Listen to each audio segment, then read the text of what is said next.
espiritualidad y salud. Terminamos nuestro primer semestre con nuestro lema crecimiento integral y vamos creciendo. Y este mes vamos a hablar de salud, Vamos a mirar cómo se mueve la salud y muchas cosas que vamos a hablar acerca de la salud. Y este segundo semestre vamos a entrar con fuerza en el nombre del Señor.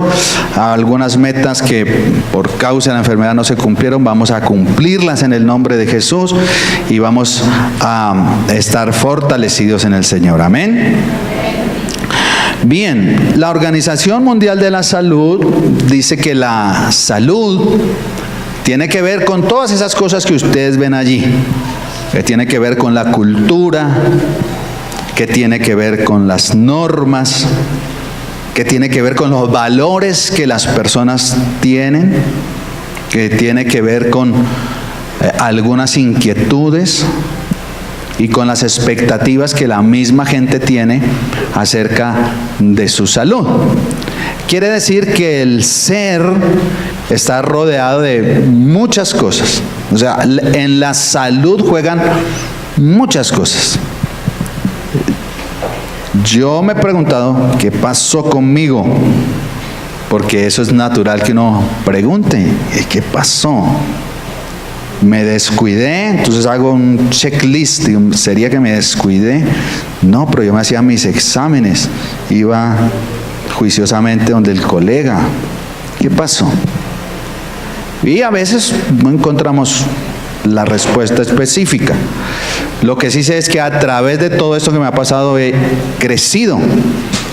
He crecido como persona, he crecido como padre, he crecido como esposo, hemos crecido en familia, he crecido espiritualmente. Bueno, muchas cosas que Dios me ha permitido, y si Dios me permitió vivir esto es porque hay un propósito en todo lo que Él está haciendo. Y entonces, gloria al Señor, gloria a Dios. Y uno ve una realidad cerca que es la muerte, ¿no? Que uno nunca la ve. Y uno, de labios para afuera, uno dice que está preparado. ¿Qué va? Uno no está preparado. ¿Sí? No, eso es difícil, eso es complicado. Entonces, tiene que ver con todas estas cosas la salud. Pero hoy quiero centrarme en un pasaje de las Escrituras y quiero que usted lo abra, por favor. Pero antes, en primera carta de los Tesalonicenses, capítulo 5, versículo 21, para darle un contexto a la prédica. El apóstol Pablo da un saludo, una despedida más bien de la carta, y dice: y el mismo Dios de paz os santifique por completo, y todo vuestro ser, espíritu, ¿qué más? Alma. ¿Y qué más? Y cuerpo sea guardado irreprensible para la venida de nuestro Señor Jesucristo. Así que probablemente este concepto usted ya lo sabía, pero lo reforzamos. Somos espíritu, somos alma y somos cuerpo. Las únicas personas dentro de la creación o seres dentro de la creación que tienen espíritu, alma y cuerpo somos nosotros. Los otros seres vivos, pues algunos dicen que los animalitos tienen alma. Podría ser que sí, podría ser que no. Pues un perrito tiene sentimientos, ¿no? Podría ser que sí tuviera alma el perrito o el gato. Pero los otros seres vivos no tienen espíritu como nosotros tenemos. Y el espíritu es para relacionarse ¿qué? Con Dios. El alma nos relaciona horizontalmente y el espíritu nos relaciona ¿cómo? Verticalmente. Entonces eso dice el apóstol Pablo. Y es una realidad que debe haber un equilibrio entre los tres sistemas. Espíritu, ¿sí? La parte mental, la parte del alma y la parte física. Y la enfermedad tiene que ver con todo esto. Tiene que ver con un huésped, una persona, algún agente externo que llega a ese huésped y el medio ambiente en donde se mueve. Entonces quiero hablarles en esta mañana de 3 aspectos que he tomado de este pasaje que ya vamos a ver. De 3 aspectos. Y el primer aspecto, como estamos creciendo en él, conocer. Pero miremos el pasaje. Miremos el pasaje que está en Colosenses capítulo 1, versículo 9. Colosenses 1, 9.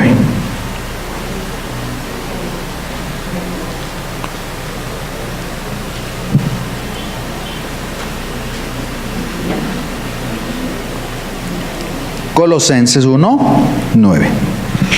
Por lo cual también nosotros, está diciendo el apóstol Pablo, desde el día en que lo oímos, ¿qué fue lo que oyeron? Cómo la iglesia de Colosas estaba progresando. No cesamos de orar por vosotros. ¿Qué hacía el apóstol Pablo y las personas que estaban con él? Orar por los colosenses.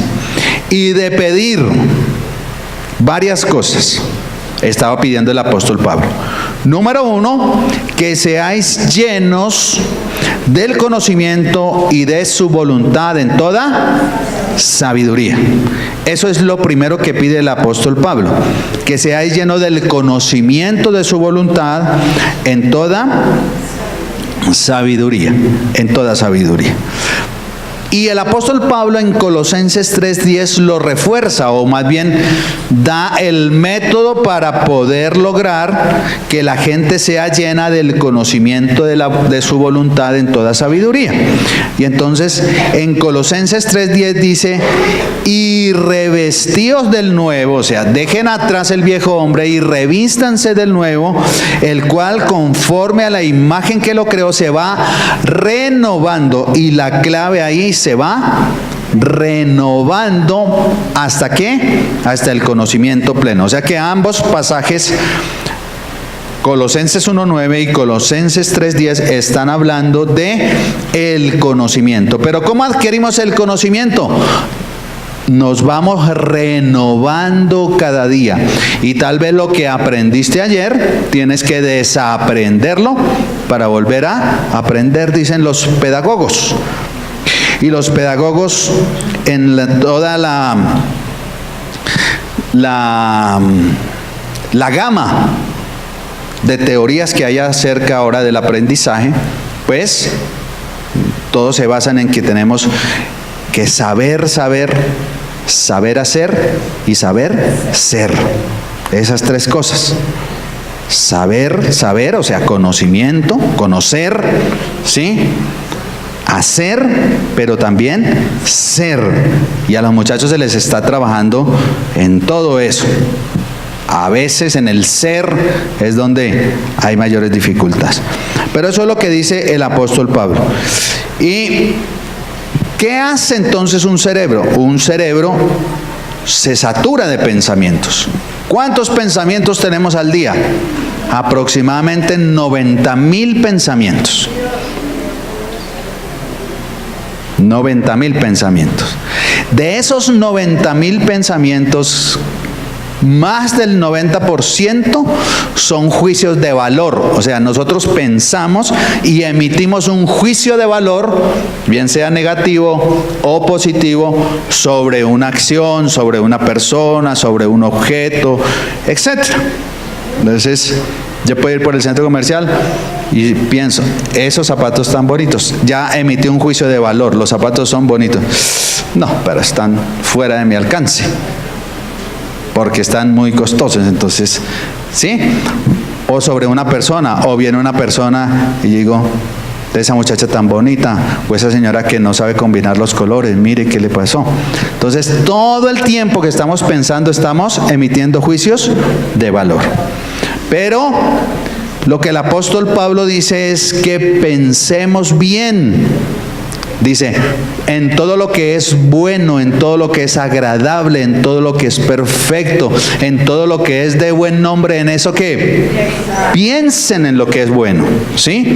Entonces, un cerebro saturado de pensamientos negativos puede envejecer el organismo prematuramente. ¿Usted conoce a alguien amargado? Que tiene 30 pero parece que tuviera 50. Hay muchachos de 20 que usted los ve amargados y se ven más de edad. Así que aplíquese su Q10, tranquilo, su colágeno, no se preocupe, sí, eso es bueno, su G2, F2, qué sé yo, bueno, sí, pero tenga pensamientos positivos porque la Biblia dice que por allá arriba arrugado no reciben nada. ¿Cierto? Dice sin mancha y sin arruga. Eso dijo una hermana que se hizo la cirugía plástica. Dijo, pastor, yo me hice la cirugía plástica porque la Biblia dice que allá arrugado no reciben nada.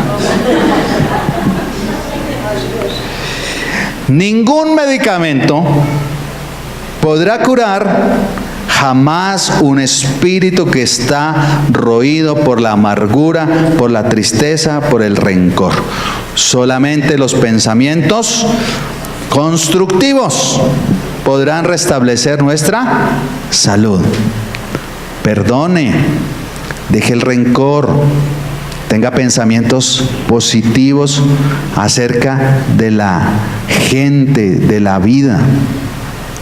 A mí me molesta a veces cuando me siento en un diálogo y entonces, sí, hay muchas cosas, pero entonces la gente que dice, no, pero es que este Transmilenio, pero este gobierno, pero es que Santos, pero es que Peñalosa, pero es que no sé qué, y comienza esa retaíla de pensamientos negativos y negativo y negativo y negativo.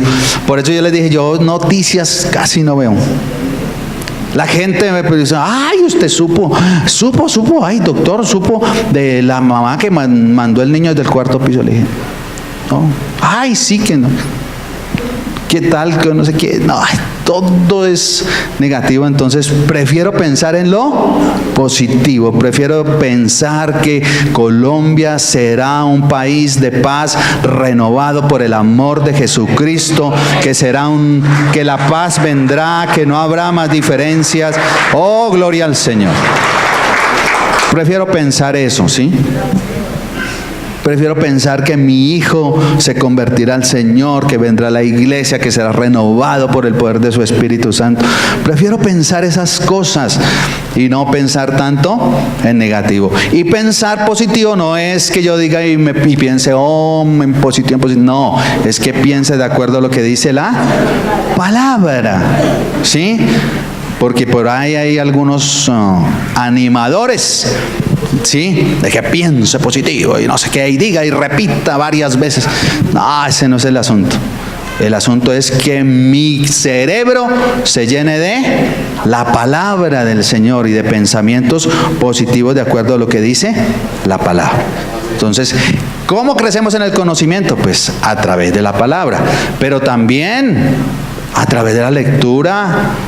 A través de la lectura de secular, a través de una buena película, a través de tantas cosas que hay. A usted o tenemos la ventaja del internet y ahí hay cosas interesantes que usted puede encontrar. Ojo, porque no todo lo que pone en interés es la verdad, ¿no?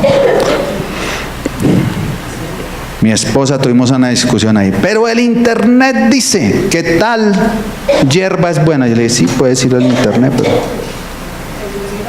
sí, pues dicen las abuelas, sí, es una tradición, pero yo no me como eso. ¿Sí? Entonces, yo entiendo por qué es la preocupación de ella, ¿no? Y la aprecio. Doctor, ¿qué puede comer él? Le preguntó al urólogo. Porque yo iba a entrar solo a la consulta y dijo, no, yo me voy con usted. Y el doctor le dijo, ¿él sabe qué tiene que comer? ¿No es que él es médico? Sí, entonces le digo, él sabe qué tiene que comer. Fue muy chistoso. Número 2, volvamos a nuestro versículo. conocimiento de su voluntad en toda sabiduría. ¿Y qué cosa? ¿Qué es lo segundo? E inteligencia espiritual. E inteligencia espiritual. Y hablemos un poquito acerca de la inteligencia espiritual que está ahí en Colosenses 1:9.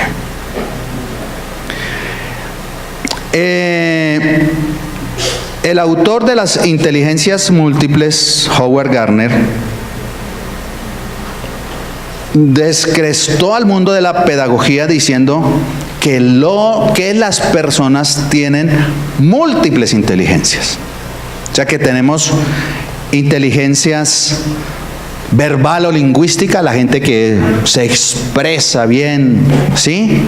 Como James, por ejemplo, tiene inteligencia verbal, lingüística. No, mentira, se la ha cambiado.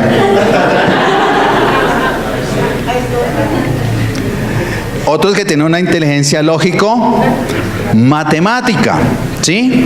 Las reinas de belleza, por ejemplo, usted pregunta 7 por 8 y la reina ahí mismo le responde perfectamente, ¿sí? O como un presidente de aquí al lado que dijo los 5 puntos cardinales, ¿sí? O sea, inteligencia. Gente que tiene inteligencia espacial, o sea, se sabe mover en los espacios, ¿sí? Que cuando entra a un lugar, yo tengo pacientes que entraban a mi consultorio y cuando salían iban a salir por el baño. Esos no tenían inteligencia espacial, ¿sí? O usted sale de una oficina y entró por este lado y agarra para el otro lado y dice, ay, ¿sí? En un hotel, ¿no? Entonces le entregan su habitación y usted sale del hotel y ¿para dónde es que es la salida?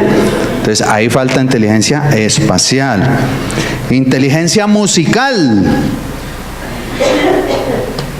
Entonces eso ahí, eso le fluye, yo por fe solamente. Es así. Inteligencia kinestésica, el que sabe de eso, ¿no? Y hay personas que son kinestésicos, ¿sí? ¿Han visto alguna persona que para hablarle a usted tiene que tenerlo de la mano? ¿Sí? Entonces hay estudiantes, por ejemplo, a veces en el seminario y dicen, ay pastor, venga un momentico, pastor, es que imagínese, y claro, después de 2 minutos ya uno se siente como incómodo, ¿no? Sí, como incómodo, ¿sí? Hay un pastor allá que todos, pastor, Dios lo bendiga, porque ya saben que ¿qué hubo mi pastor? Y le pega uno así duro, sí, ese es kinestésico, tiene que estar en contacto con la gente para poder hablar y para poder expresarse. Bueno, y muchas inteligencias más, la inteligencia, la personal, la interpersonal, etcétera. Pero lamentablemente quien, no digamos que descubrió, porque el apóstol Pablo lo escribió, quien tomó esa otra inteligencia fue Dana Zohar, una mujer que asesora muchas empresas y comenzó a hablar acerca de la inteligencia espiritual como la inteligencia superior, más que todas las otras. O sea, es bueno que tú tengas, y seguramente tendrás algunas habilidades, ¿cierto? Pero que tengas inteligencia espiritual. Y esta mujer asesora empresas y es multimillonaria, con algo que estaba aquí en la palabra. ¿Y nosotros qué? ¿Y nosotros dónde quedamos? Entonces, ¿qué dice la inteligencia espiritual? Que nosotros tenemos un cerebro izquierdo, ¿sí? Donde está la inteligencia intelectual, por decir de alguna manera. Un cerebro derecho donde está la inteligencia emocional, un poco más desarrollado en las mujeres. Inteligencia emocional, sí, las mujeres son más emotivas, ¿sí? Las mujeres tienen su cerebro en conexiones, como el bolso, o sea, todo está ahí. Sí, como yo les he explicado en otras ocasiones, nosotros los hombres funcionamos por cajitas ¿cierto? La cajita del partido y la guardo, abro la cajita de la esposa, la cierro y abro la cajita. Sí, nosotros funcionamos por secciones, no podemos tener dos cajitas abiertas. Y tenemos una cajita especial que es la cajita de la nada. ¿Qué estás haciendo, gordo? Y no hay cosa que más desespere, irrite a una mujer ver a su marido haciendo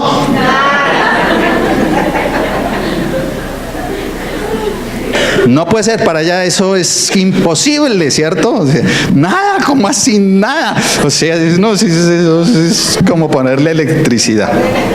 Sí. Pero dice que la inteligencia espiritual abarca todo el cerebro, abarca todo el cerebro.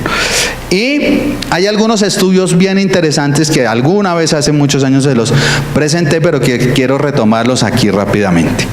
Entonces, los científicos, si usted coloca espiritualidad y salud, ahí usted va a encontrar artículos científicos de revistas, va a encontrar todos estos autores que les mencioné, cómo la espiritualidad influye en la salud. Como por ejemplo a mujeres con cáncer de seno que fueron sometidas a quimioterapia, las que tenían un concepto religioso, no vamos a hablar cristianos, sino que iban a un servicio religioso, que tenían una fe, que creían en Dios y que oraban o rezaban, les fue mejor que a las que no, en cuanto a que se les cayó menos el pelo, les dio menos vómito, les dio menos cosas con la quimioterapia. A pacientes por los cuales oraron para cirugía cardiovascular, fue uno de los primeros estudios. Por los que oraron les fue mejor, se murieron menos, se complicaron menos días en unidad de cuidados intensivos, menos días de hospitalización. Y todo esto revolucionó la ciencia médica y entonces la gente dijo, no, es importantísimo la espiritualidad. Yo no sé, pero ahora a uno le están preguntando mucho cuando le llenan su historia clínica, religión.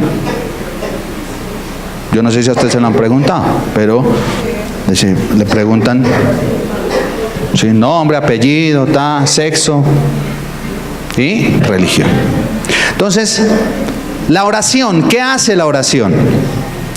Regálame la siguiente, Andresito, por favor. Eso. ¿Qué hace la oración? Está demostrado que la oración aumenta la actividad del lóbulo frontal. La actividad del lóbulo frontal. Y la actividad del lóbulo frontal es muy importante porque el lóbulo frontal tiene que ver con la creatividad. El lóbulo frontal tiene que ver con el querer hacer las cosas. El lóbulo frontal es el que echa para adelante. El lóbulo frontal es el que... el de la motivación, el que le hace a usted alcanzar objetivos. Entonces usted se siente, yo no sé, por lo menos a mí me pasa, yo me levanto de la oración y usted se siente, mejor dicho, venga a ver con cuántos es, ¿sí? Usted se siente como medio Superman, ¿no? Después de que ora, sí, voy a conquistar el mundo, sí, al infinito y más allá. Usted se siente bien después de que ora, ¿cierto? O después de que ora usted se siente bien, y el día que no ora usted dice, ay, no tuve tiempo de orar, ¿sí? Entonces se siente bien. En el lóbulo parietal, entonces ellos, mediante una técnica que fue la anterior ahí, es una técnica de SPECT, se llama, donde ellos medían la actividad de ese lóbulo. En el lóbulo parietal, entonces, el lóbulo parietal es como el lóbulo egoísta. Es el que regula el sentido de mí mismo. Ese es como el cojo, todo para mí. Todo, ¿sí? Todo para mí, nada para usted. Entonces ese es el que es como el egoísta, el que yo, primero yo, segundo yo y tercero yo. ¿Sí? Entonces en ese lóbulo parietal disminuye la actividad. Entonces esa es la persona más sensible al perdón, por ejemplo. Hace más sensible la persona al amor, hace más sensible la persona a la gratitud. Los americanos hicieron varios experimentos con eso. Pusieron en el metro una persona ahí herida y entonces la gente pasaba. Algunos pasaban derecho y otros se detenían y decían, ay, ¿qué le pasó, Señor? Y luego los entrevistaron. Les hicieron una entrevista. Y se dieron cuenta que los que se detuvieron a auxiliar a la persona por lo menos una vez a la semana asistían a un servicio religioso. O sea, iban a una iglesia, fuera la que fuera. Los otros no asistían a ninguna iglesia o a ningún servicio religioso, o no tenían una espiritualidad, una fe. Entonces, este lóbulo parietal, cuando disminuye la actividad, nos hace perder el sentido de la unicidad y del espacio y del tiempo. Y entonces yo recuerdo que cuando, o no sé si a usted le pasa, que cuando usted se mete a orar, usted se arrodilla a orar y usted se olvida de todo, se olvida del espacio y se olvida del tiempo, porque la oración está disminuyendo la actividad del lóbulo parietal.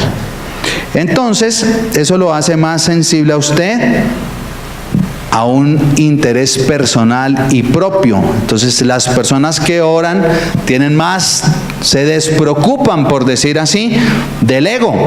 Les dije que el lóbulo parietal es el del ego. Entonces, al disminuir la actividad, el ego disminuye. Entonces, está uno más sensible a las otras personas. Más sensible a dar amor, a dar afecto, a dar perdón, a compadecerse de las otras personas. Eso habla el apóstol Pablo de inteligencia espiritual. Y me gusta esta frase de Francis Collins. Francis Collins fue el científico que descubrió el genoma humano. Entonces, Francis Collins, esa es. Dijo, creo que Dios tuvo un plan para crear unas criaturas con las que pudiera relacionarse. Hubo un científico que descubrió el genoma. ¿Qué más dice Francis? Ay, pero es que yo me salté 2 diapositivas, ¿cierto? Volvámoslas a poner y ustedes me perdonan, ¿cierto? Porque acabamos de orar y ustedes tienen su lóbulo parietal, entonces deben perdonarme. Bueno. Entonces, ¿qué es lo que hace la oración? En el lóbulo parietal, un cambio positivo de la conducta. Entonces, la gente comienza a comportarse de una manera virtuosa, es decir, de acuerdo a las tareas y responsabilidades de la vida. Y esto lo he sacado literalmente de los artículos. Algunos están en inglés, pero lo he traducido literalmente, lo cual dice el artículo. Conclusión: el orar, rezar o meditar produce un comportamiento de un modo virtuoso, es decir, de acuerdo a las tareas y responsabilidades de la vida. Y mire qué otra cosa puede hacer la oración. ¿Qué otra cosa puede hacer la oración? La oración puede mejorar la sexualidad. Otros estudios demuestran que actividades religiosas, espirituales, como participar en servicios religiosos, leer las Sagradas Escrituras, rezar y otras maneras de expresión religiosa favorecen el funcionamiento físico. No lo digo yo, lo está diciendo una revista científica. Mejora la sexualidad. Entonces puede decirle usted a su esposo: mi hijo, le falta orar. Necesita más oración, mi hijo.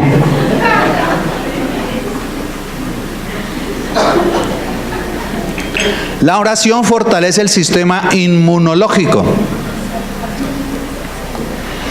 Las personas que oran se engrosa su corteza cerebral y eso puede hacer inmune a algunas enfermedades. Las personas que oran tienen menos problemas psiquiátricos, menos depresión, consultan menos al psicólogo, consultan menos al psiquiatra. Muy bien. Como ya me perdonaron, ahora sí miremos lo que dice Francis Collins. ¿Sí? Y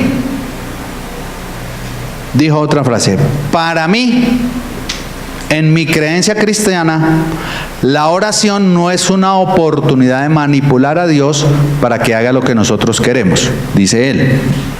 La oración es una oportunidad de conversar con Dios para sintonizarnos con su voluntad. Este hombre me encanta porque él no dice que la espiritualidad y la ciencia tienen que estar separadas. Descubrió el genoma humano, pero él dice, gracias a Dios. Y cree en el Señor y cree en la oración. Muy bien. Entonces, nosotros tenemos unos dones del Espíritu Santo. Dios nos ha dado unos dones a cada uno del Espíritu Santo.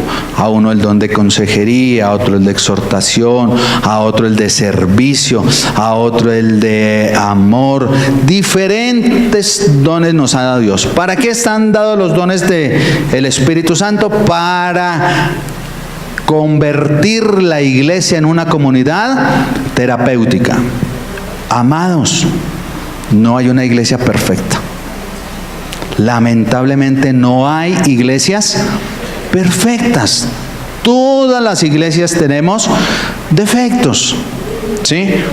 No hay cristianos perfectos. No crea usted que cuando usted cruza la puerta acá, usted encuentra aquí una cantidad de santos con aureola, todos, ¿sí? San Jaime, San Miguel,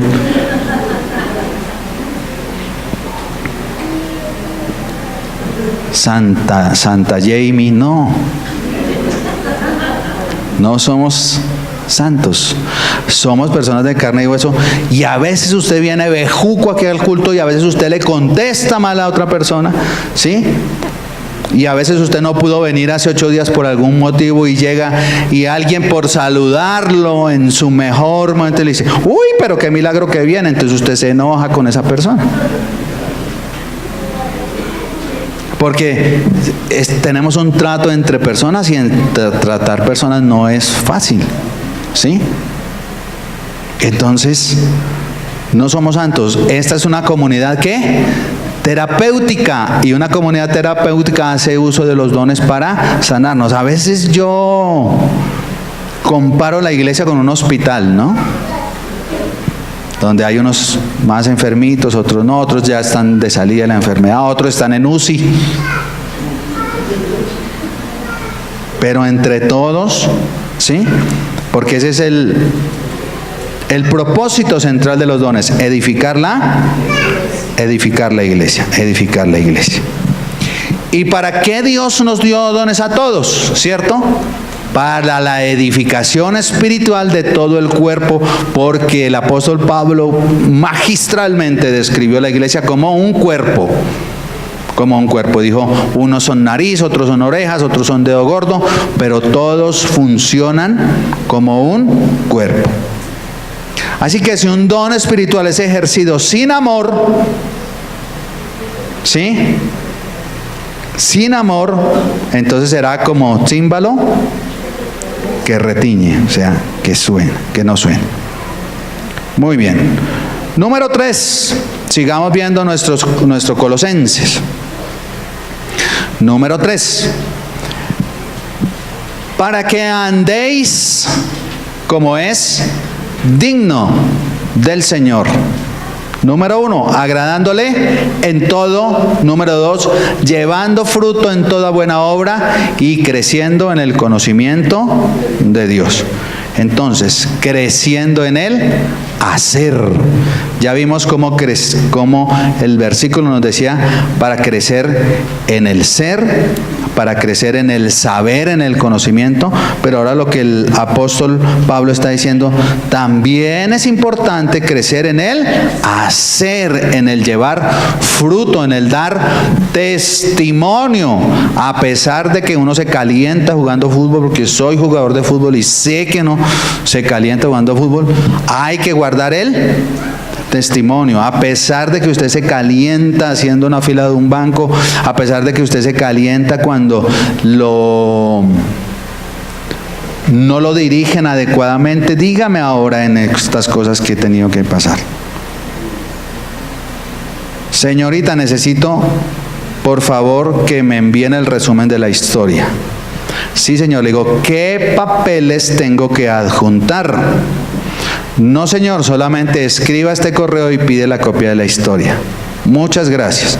Escribo al correo, lo mando y a vuelta de correo me dice, señor, tiene que adjuntar una carta, la fotocopia de la cédula, ¿Y por qué la primera niña que le pregunté no me dijo y le fui específico qué cosas tengo que adjuntar? Entonces, usted llega allá, mire, vengo para quimioterapia. Oiga, ¿dónde es eso? Como que en el cuarto. Nadie sabe nada. Ya, espere que lo llamen y uno se sienta ahí, espere que lo llamen, pues es que me siento y espero que me llamen. Y uno pasa un paciente, pasa el otro. Mire, señorita, pero ¿por qué no se reportó? Porque la niña me dijo que me sentara y esperara que me llamaban. No me dijo, vaya y tóquele la puerta y anúnciese. Diferente, ¿no? Entonces, no es fácil crecer en el hacer, en el dar testimonio, Pero así le pasó a un pastor amigo. El vuelo se retrasó y comenzaron a llamarla a las personas. Y él ahí, espere. Y ya lleva 40 minutos y... Entonces él ya no aguantó y se paró y se fue a donde la niña del country y le dijo, ay, pastor, ya lo llamo. Es que como yo sé que su merced es pastor y es paciente, por eso primero llamé a los otros, pero... Y él ya iba a decirle... ¡Ah! Y antes de que le dijera, él le dijo, ay, pastor, ya lo llamo. Lo conocía. Crecer en él, hacer, dando fruto, dice, llevando fruto en toda buena obra. Entonces, todas estas cosas tienen un hilo conductor. ¿Cuál es el hilo conductor del crecer en el hacer, del crecer en el ser y del crecer en la espiritualidad? ¿Cuál es el hilo conductor? ¿Qué es lo que dice el apóstol Pablo que debemos hacer? ¿Qué? Orar. Muy bien. El eje central de todo esto se llama oración. Cuando estás de rodillas en oración, tu vida será transformada. Tu salud será transformada, tus pensamientos serán transformados, tu quehacer será transformado.